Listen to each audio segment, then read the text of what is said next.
đấy bây giờ quân cái đốm hai quân cái đốm bỏ nha chương hai chương nó bán đấy ai nâng sọ cái chương hai lập mấy tròn chương mà Can tay về lư.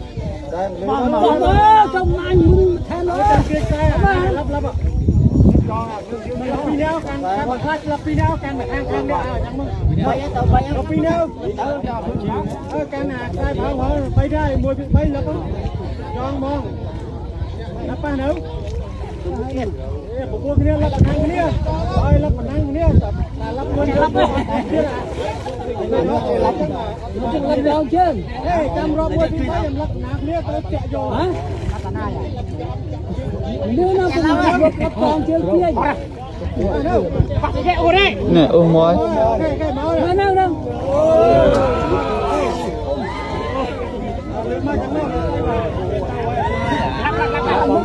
Làm cái chân mà.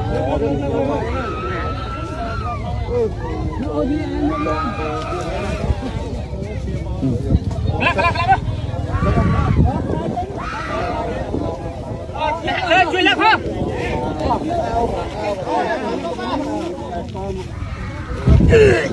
Chặt lên đây được chưa không? Lên chặt đấy lên. Cho nào mà ôm một lính. Quân. Lặng lên. cầm năng chưa chưa nhá anh một lên rồi cầm năng